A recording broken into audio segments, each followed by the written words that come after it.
चिंधीलव करते सुभद्रा बोलणे. विद्यार्थ्यांनो, हे असे माझे रम्य बालपण. माझी दुर्गांची आजी सुंदर आवाजात मला माझ्या आवडीचे भावगीत गाऊन दाखवायचे. मला ते अतिशय भावायचे, मनाला समाधान द्यायचे. बालमित्रांनो नमस्कार. मला तुम्ही साने गुरुजी म्हणून ओळखता, लेखक कवी म्हणून ओळखता, पण याचे सारे श्रेय माझ्या आईचे. तसेच आई सांगायची, तसे शरीराला घाण लागू नये म्हणून जपतोस, तसेच मनाला घाण लागू नये म्हणून जपो. अशाच लहान लहान प्रसंगातून तिने मला संस्काराचे व शिस्तीचे धडे दिले. ते मी मनापासून समजून घेतले आणि आचरणात आणले. म्हणूनच मी यशस्वी होऊ शकलो. असाच एक विचारांना वळण लावणारा प्रसंग सांगतो. मला फुले खूप आवडतात. लहानपणी देवांसाठी भरपूर फुले गोळा करायचे. फुलांसारखी सुंदर व पवित्र वस्तू जगात कोणतीच नसते. पृथ्वीवरच्या फुलांनी व आकाशातील ताऱ्यांनी माझ्या जीवनावर अनंत परिणाम केलेले आहेत. बालपणीचा असाच एक फुलांच्या कळ्यांचा प्रसंग मला आठवतो.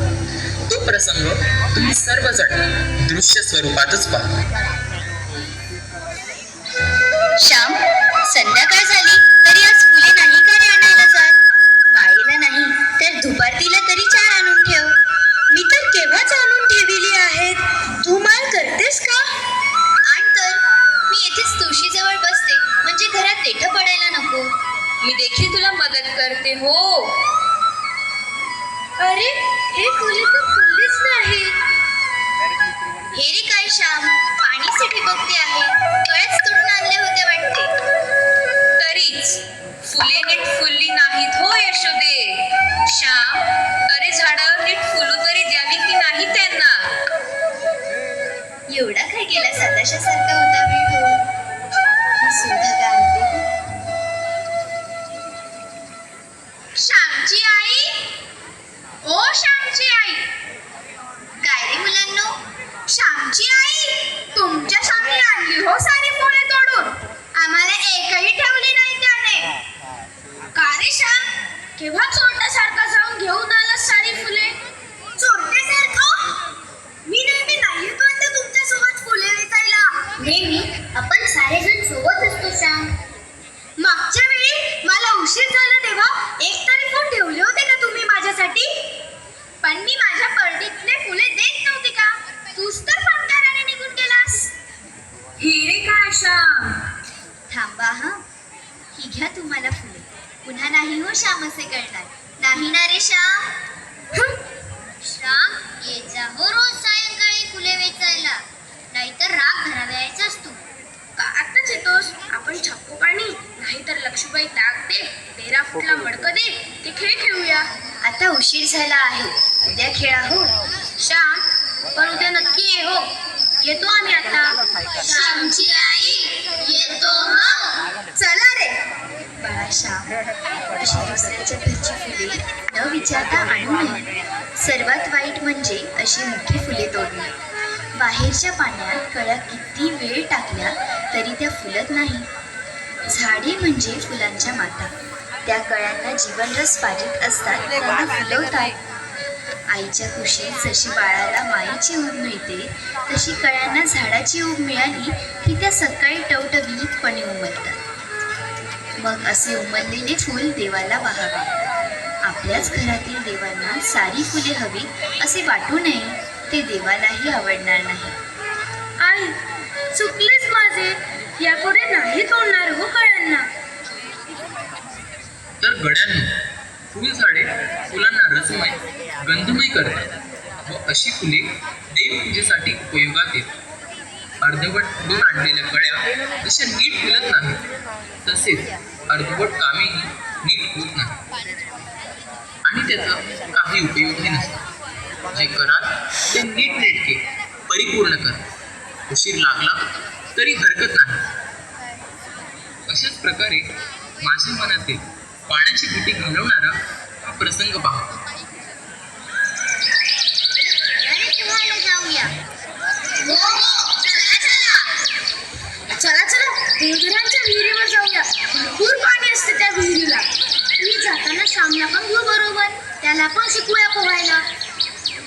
श्याम ए श्याम श्याम.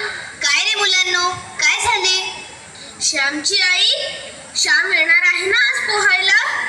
हो, येणार आहे. श्याम, अरे श्याम, परंतु आहे कुठे तो? कोठे, लपून तर नाही ना बसला? आम्ही शोधू का त्याला श्यामची आई? बघा बरे, असला तर त्याला उंदीर घुशीसारखी लपण्याची सवयच आहे. तू तिकडे जा, आम्ही इथे शोधतो. सापडला का रे तो? नाही, तो मागेही नाहीये. तिकडे माळ्यावरती पहा बरे. अरे हा बघा, इकडे लपून बसलाय. सापडला एकदाचा. चल श्याम, लवकर चल. अरे आपल्याला उशीर होतोय. नाही, नको. चल. नाही, मला नाही यायचं. चल. बघू दे कसा येत नाही तो. श्याम, उठ, जा पोहायला. उठतोस की नाही?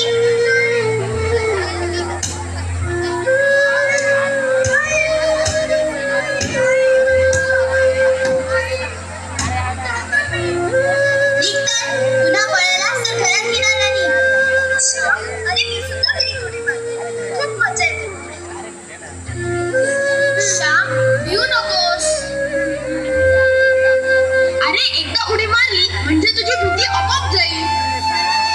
चला रे, आता जाऊया आपण पोहायला.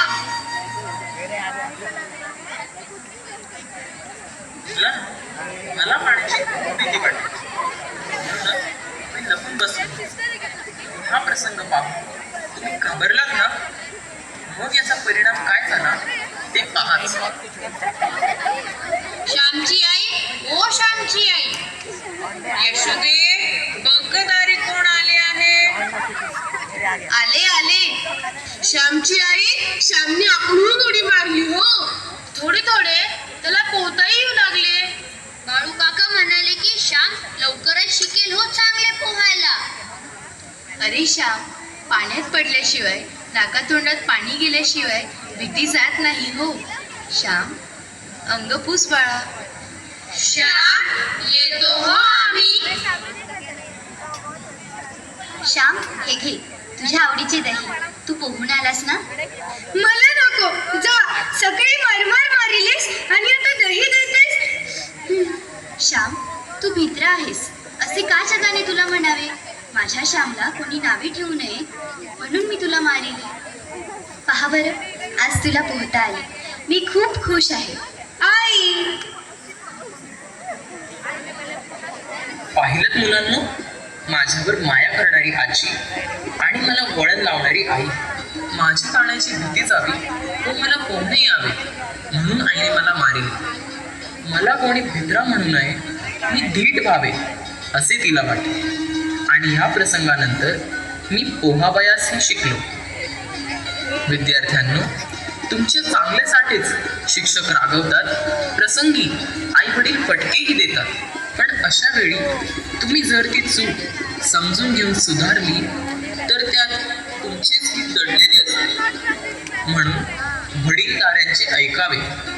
बालमित्रांनो, म्हणूनच सर्वांनी एकमेकांना योग्य तो मान द्यावा व प्रेमाने गुण्यागोविंदाने राहावे. मानवता हाच खरा धर्म आहे. चला तर मग आपण सर्वजण मिळून प्रार्थना म्हणूया.